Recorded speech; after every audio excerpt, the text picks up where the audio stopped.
How to deal with toxic parents. आज इस वाली वीडियो में मैं आपको बताने वाला हूँ बहुत ही प्रैक्टिकल और बहुत ही genuine advice on how to actually deal with them, how to make a way out of these kind of parents and how to actually survive these kind of parents.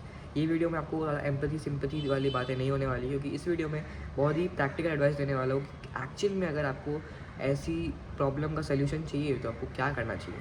तो बिना कोई देरी के let's start with the first step. The first step, the first rule, the most important rule is detachment. Emotionally detach हो जाओ ऐसे parents से, क्योंकि मैंने ना इतने सारे लोगों को देखा है जो लोग अपने पेरेंट्स, इवन तो उनको पता है उनके पेरेंट्स बहुत टॉक्सिक है, बहुत ही कंट्रोलिंग है, बहुत ही डिक्टेटोरियल है, फिर भी वो लोग अपने पेरेंट्स से बहुत ज़्यादा अटैच होते हैं इमोशनली। क्यों? बिकॉज यार मेरे पेरेंट्स हैं यार, कैसे मैं उनसे डिटैच हो जाऊँ। I mean you share a bit of your DNA with them. You share your DNA with every single human that is alive right now. You share your DNA with every single living creature there is on this planet. You share your DNA with the fucking whale. Blue whale भी तुम्हारा एक ही दूर का cousin या चाचा चाची होगा।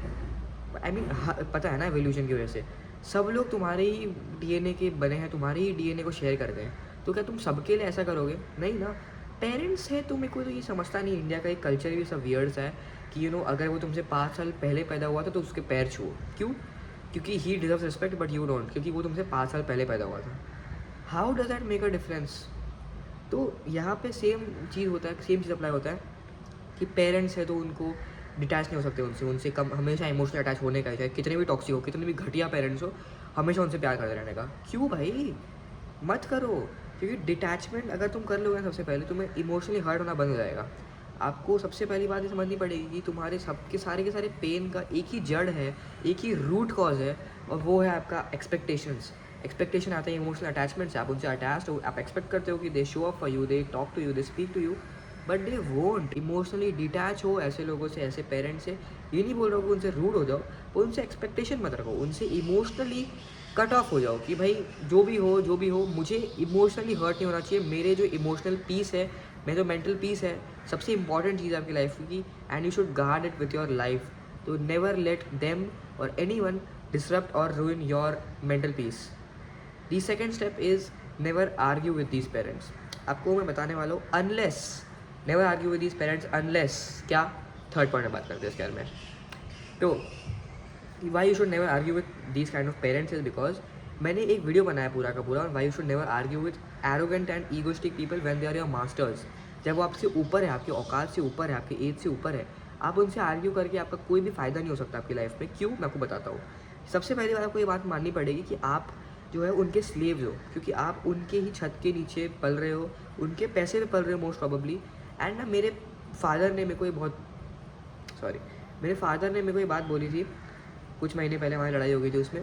बोलते कि तू मेरा गुलाम है, मैं तेरे पे एहसान कर रहा हूँ, देखो खाना दे के एंड देखो अपनी छत के नीचे रख के। एंड तो मेरे को तो बहुत बुरा लगा था सुन के, पर मेरे को काफ़ी ये बात इनलाइटेंड करी ये बात सुन के, क्योंकि बात तो सही है ना, उनके पैसे पे पल रहा हूँ मैं, है ना, एंड एक तरीके से हूँ तो उनका मैं स्लेव ही। तो मैं उनसे आर्ग्यू करके, उनसे कॉन्फ्लिक्ट करके कोई फ़ायदा नहीं है, क्योंकि इवन तो आई am right, he is my kind of my owner, and वो चाहे तो मेरे सारे राइट्स और लिबर्टीज़ छीन सकते हैं, मुझे खाना देना ही बंद कर सकते हैं, चाहे तो मुझे अपने घर से निकाल भी सकते हैं। तो that is the problem with arguing with these kind of parent. अब मेरे को नहीं पता आपके पेरेंट्स कितने टॉक्सिक है, कितने हैं, मे बी आपके पेरेंट्स आपको ऐसे घर से ना निकाल दें, पर फिर भी you should never argue with toxic parents because they are your masters, they are above you, and they are very arrogant and egoistic people most probably, तभी आप इस वीडियो को देखते आए हो। तो इसीलिए आपको उनसे आर्ग्यू करके कोई भी फ़ायदा नहीं मिल सकता, कोई भी फल नहीं मिल सकता।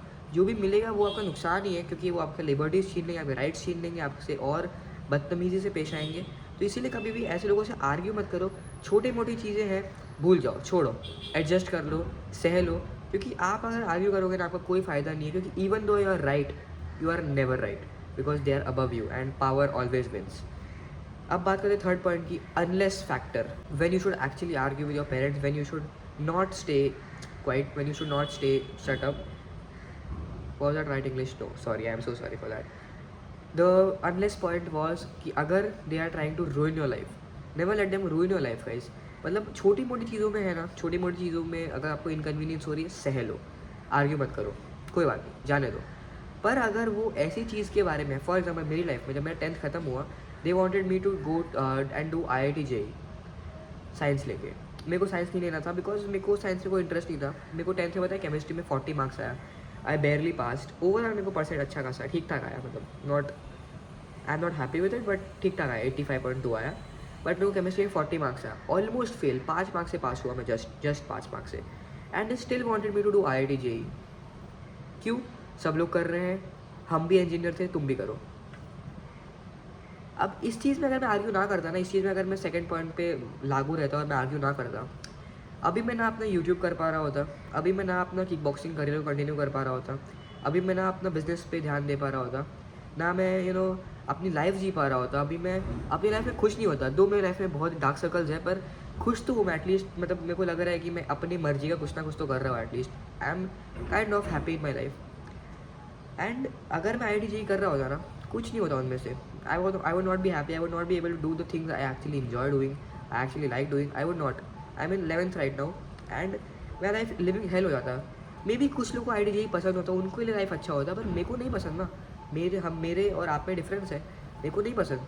तो ये चीज़ में अगर आर्ग्यू में नहीं करता ना, मेरी लाइफ रुइन हो जाती एक्चुअल में। मे बी मेरा IIT JEE निकल भी जाता, क्या फ़ायदा होता? 11th एंड 12th रुइंड, मेरा social life, personal life ruined, जो मेरे को करना था एक्चुअल में रुइंड, कुछ नहीं कर पाता मैं। And this would actually ruin my life. This was not a small inconvenience, this would actually ruin my life. And अगर मैं ड्रॉप ईयर लेता है इसके लिए 3-4 साल अपनी लाइफ के वेस्ट कर देता है लिटरली। एंड इसीलिए आप कभी भी अपनी लाइफ में पेरेंट्स से आर्ग्यू मत करो, बिकॉज दे आर मास्टर्स छोटी मोटी इनकन्वीनियंसेस पे। पर जो बड़ी चीज़ें हैं ना, जो कि actually irreversible changes IIT JEE में करता है ना, मेरे 3-4 साल लाइफ के वेस्ट हो जाते हैं। And it will be irreversible, वो वापस नहीं मिलते मेरे को कभी भी, वो ईयर्स, वो टाइप, वो स्पार्क, वो कभी वापस नहीं मिलता मेरे को। तो इसीलिए दी बिगेस्ट फैक्टर इज़ कि कभी भी आर्ग्यू मत करो, पर अगर वो आपकी लाइफ लिटरली रूइन कर दे रहे हैं, अगर आपका लाइफ में लिटरली इरिवर्सिबल चेंज ला रहे हैं, वहाँ पे आर्ग्यू करना पड़ेगा, आपको लड़ना पड़ेगा विथ योर लाइफ। अगर उन्होंने नहीं माना तो भाई नुकसान उनका नहीं है, आपका है। तो आपको अपनी लाइफ का फाइट करना पड़ेगा, अपनी लिबर्टी के लिए, अपने राइट के लिए। The fourth point is try to make an escape route, try to find a way out, because आप हमेशा तो ऐसे नहीं रह सकते ना। आप मेरे को बताओ, आप अपने पेरेंट्स से स्लेव क्यों हो? Number 1 factor age. अगर आप 18 के नीचे हो तो आप लीगली मूव आउट नहीं कर सकते हो, उसकी वजह से आप उनके स्लेव हो। सेकंड रीज़न क्या है पता है? Emotional attachment. आपको लगता है अगर आप अपने पेरेंट्स के घर से मूव आउट कर जाओगे, आपके रिलेटिव आपके पेरेंट्स को मजाक उड़ाएंगे और मेरे पेरेंट्स को बुरा लगेगा, इसलिए मूव आउट नहीं कर रहा। उनको फ़र्क पड़ता है आपको बुरा लग रहा है? नहीं नहीं। तो आपको क्यों फ़र्क पड़ता है? ये बात हटा दो कि वो आपके पेरेंट्स हैं। भाई पेरेंट्स नहीं है, वो इंसान है, उन्हें इंसान की तरह ट्रीट करो, उनके भगवान की तरह ट्रीट मत करो। क्योंकि अगर आप भगवान की तरह ट्रीट करोगे ना, आपको कभी भी उनकी कमियाँ दिखेंगी नहीं। तो अपना जो एज का फैक्टर है वो तो आप चेंज नहीं कर सकते, धीरे धीरे करके 18 के हो जाओगे तब अपने आप स्लेवरी के कैटेगरी से बाहर आ जाओगे। इमोशनली अगर आप उनके स्लेव हो, इमोशनली अटैच हो, उनसे डिटैच हो, उनके स्लेव मत बनो। थर्ड रीज़न, बिगेस्ट रीज़न जो स्लेव होते हैं अपने पेरेंट्स के, जो मैं भी हूँ, वो है पैसा। वो आपके लाइफ का जो भी आर्थिक मदद है वो कर रहे हैं, आपको छत दे रहे हैं, आपको खाना पानी दे रहे हैं, आपके स्कूल की फ़ीस भर रहे हैं, कॉलेज की फ़ीस भर रहे हैं, इसीलिए आप उनके एक स्लेव हो। मैं भी इसीलिए अपने पेरेंट्स का स्लेव हूँ एज के अलावा, क्योंकि मैं इमोशनली तो बिल्कुल भी अटैच नहीं हूँ अपने parents. I don't give a fuck about them, but money wise I am right, मैं कम्प्लीटली डिपेंडेंट हूँ उन पर। इसलिए try to find a way out, try to learn something, do something, freelancing करो। freelancing is not that difficult in earning money unless you are trying to do it in a very very ultra saturated field like video editing। बहुत सारी field जहाँ पे आप थोड़ा बहुत पैसा कमा सकते हो, जिससे कि एटलीस्ट आप खुद की लाइफ को तो फंड कर सको, एटलीस्ट खुद को, may be depending on the city you live in, at least खुद की लाइफ को सपोर्ट कर सको। तो मेरा एडवाइस यही रहेगा कि try to make a way out by emotionally detaching yourself. As तो अपने आप आ जाएगा, एंड मनी, पैसा कमाने लगो, ताकि एटलीस्ट आप अपने पेरेंट्स पे डिपेंडेंट ना रहो, अपने पेरेंट्स के स्लेव ना रहो, एंड फाइनेंशियली फ्री रहो, ताकि आपको जो करना है वो एटलीस्ट कर सको, जो डिग्री आपको परस्यू करनी है वो कर सको, जहाँ रहना है वो वहाँ रह सको, जो पहनना है वो पहन सको, जिसे डेट करना है, जिसे शादी करना है वो कर सको, उनके स्लेव ना बन के रह जाओ। So that was the video guys, thank you so much for watching this video. I hope आपको ये वीडियो से कुछ ना कुछ सीखने को मिला हो, and I would wish all the best to you अगर आपके टॉक्सिक पेरेंट्स है तो, because this is not something to be joked around with, this is a serious topic in life. And I hope आप इस पडल से बाहर निकल पाओ अपनी लाइफ से as efficiently as possible. And till then we'll catch each other in the next video. Thank you so much for watching this video guys.